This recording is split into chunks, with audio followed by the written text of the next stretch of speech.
Айсель Style Breakfast каналына қош келдіңіздер. Осы апта сіздердің назарларыңызға өте дәмді және ерекше жеңіл дайындалатын ет бәлішін ұсынбақпын. Бәлішіміз үшін жылы судың ішіне ашытқы мен шекер мен ұнды қосып араластырып, ашытқымыздың кішкене көтерілгенін 5-10 минуттай күтеміз.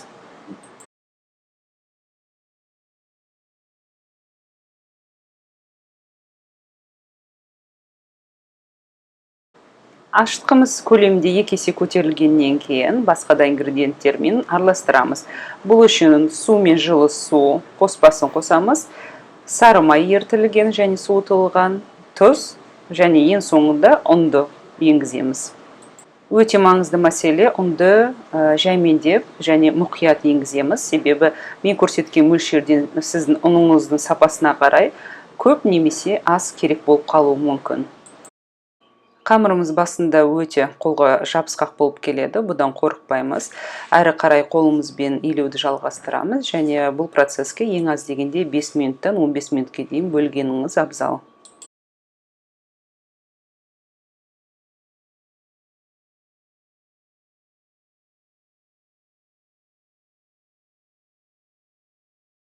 Видеода тамашалап тұрғаныңыздай, ең басында қолға жабысқақ қамыр, қазір өте жұмсақ, ыдысымызға жабыспайтын, қолымызға жабыспайтын қамырға айналды. Бұл процеске мен 10 минутым кетті. Сол себептен сіздерге де беретін кеңесім, ең аз дегенде 5-10 минутыңызды осылай қамырыңызды илеуге бөліңіз. Сонда сіздің соңғы қорытындыңыз өте жұмсақ, керемет болып шығады. Енді қамырымызды көтерілуге қоямыз. Ол үшін пленкамен немесе сүлгімен жауып қоямыз. Мен екеуін де қолдандым. Ең аз дегенде 1 сағаттай тұрады қамырыңыз және видеода көрсетілгендей қамырдың көлемі ең аз дегенде 2 есе көтеріліп шығады.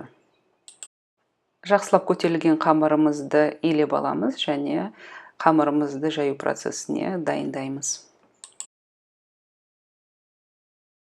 Қамырыңызды жаятын алаңға ұн сеуіп аласыз және қамырды 2-ге бөлесіз. Қамырды 2-ге бөлген кезде бәліштің табаны болатын қамырдың көлемі кішкене көбірек болу керек. Бәліштің беті болатын қамырды бір бөлік алып қоясыз қолданғанға дейін. Ең басында бәліштің табанын жаясыз және өзіңіздің қалаған формасын бересіз.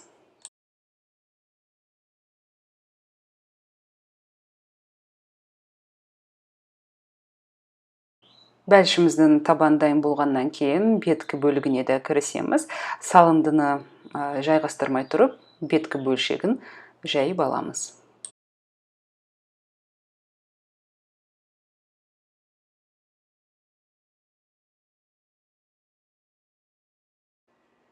Бәліштің табаны дайын болды. Алдын ала дайындап қойған қаңтыр табаға мен силикондық кілемше жайдым. Сіз қаласаңыз пергамент жайсаңыз болады.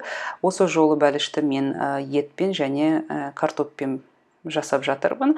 Етті өте ұстақ қылып турап алдым және тұздап бұрыш септім. Сіздер қаласаңыздар фаршта қолдансаңыздар болады. Картоп қосып қоспасаңызды өз еркіңізде. Ет пен картоп салындысын жайғастырып болғаннан кейін қамырдың екінші бөлшегін үстінен орналастырып, өзіңіздің еркіңіз бойынша шеттерін жауып, яғни біздің салмамыз сыртқа шығып кетпейтіндей қылып жабыстырып, қамырымызды орналастырамыз.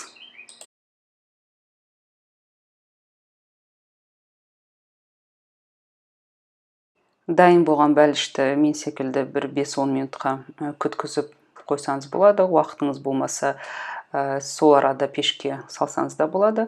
Пешке салмастан бұрын шаншытқымен қамырдың бетіне тесіктер жасап аламыз. Бәлішіміздің бетіне жағатын жұмыртқа сарысына мен кішкене кілегей қостым.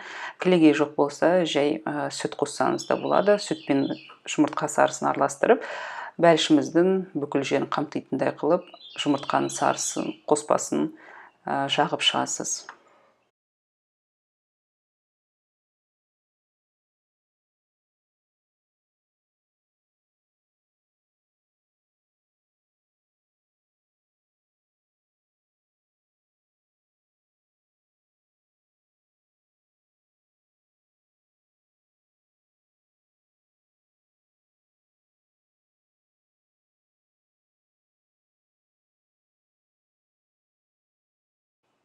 Кезек бәлішіміздің үстіне жайғастыратын тұқымдарда мен осы жолы күнжіт тұқымы мен қаразүйттің тұқымдарын қолдандым.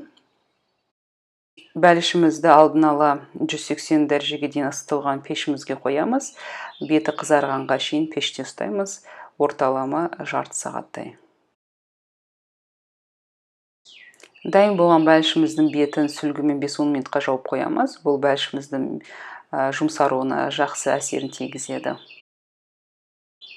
Ерекше дәмді, жұмсақ, әркімнің тәбетін ашатын өзі сүп сүйкімді ет бәлішіміз дайын. Тамашалағандарыңызға рахмет. Әр сенбі жаңа рецепті өткізіп алмау үшін каналыма жазылуды ұмытпаңыздар. Кездескенше күн жақсы болғай.